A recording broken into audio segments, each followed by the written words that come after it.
Hello everyone, welcome back to my channel. Today we're going to be doing Feb top 5s. I honestly don't know where this month is flying. I mean, I suppose Feb is a short month, but still it's almost mid-Feb already.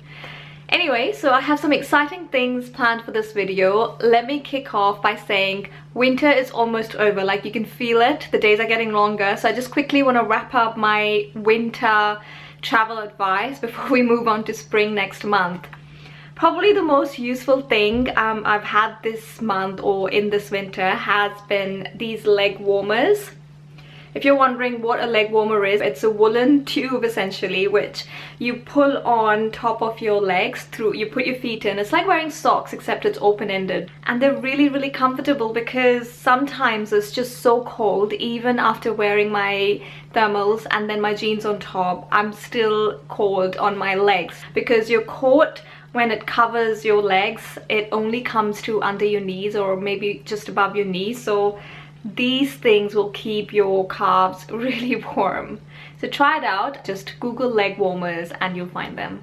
The second thing that's been really important for me, not just this winter but every winter I've had here in the UK and Europe, has to be, these are my winter boots. They look really worn down.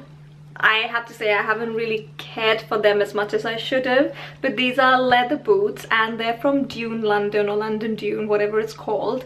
They're ankle length boots and they are the best buy I've ever done. In fact, the day I landed in Manchester when I'd moved 2 years ago, that day Pratik took me shopping and this was the first thing I ever purchased. So a really good buy, really solid, very sturdy boots. They're especially good for winter because they're fur lined, but their sole is really sturdy. So all those cobblestone roads and pavements and alleyways in Europe, fear not, these boots will look after you. So you need a sturdy pair of winter boots for sure. The third item I want to talk to you about today, it's again a magazine. This is another place where I get my travel inspiration from, and this particular magazine is the EasyJet in-flight magazine. So EasyJet is a budget airlines that works around the UK and Europe here. And it's not just EasyJet, there are other airlines, but I think in terms of magazines, EasyJet for me tops it all. It has lots of articles on where you can go, where you can travel to. Again, it's season aligned, so it's always one step ahead and it always tells you where you can go in the coming months. I really enjoy reading the magazine. If you're on any plane in general, reach out to those in-flight magazines because they have a ton of information and it's all very relevant.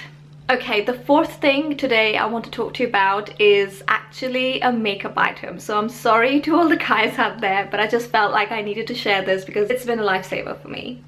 So I'm not a huge fan of foundation. I don't use foundation. In fact, my liquid foundation is probably 4 years old now, or maybe even 5 years old. I cannot remember.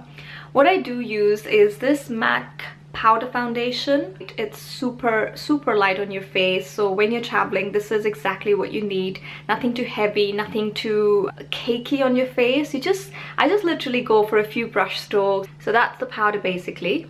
Obviously it's not going to last you the entire day if you're outside for the whole day, but you know, for the first half of the day or at least 3/4 of the day, if it lasts you, then that's all you need. All right, the last thing I want to talk to you about in today's video is another travel inspiration source for me, and this is actually a person. It's a travel author, writer, presenter.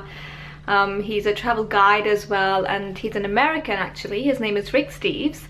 You must have heard of him if you've ever looked for any travel inspiration online, because he's got travel articles everywhere. He's got his own website obviously. What we found the most useful actually has been his YouTube channel.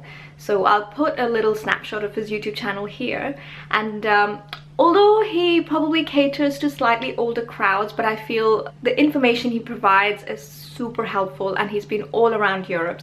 So I hope you found that really helpful, and again, if you have any tips that I can personally use here in the UK, please let me know. I'd love to hear from you, and see you in the next video. Bye!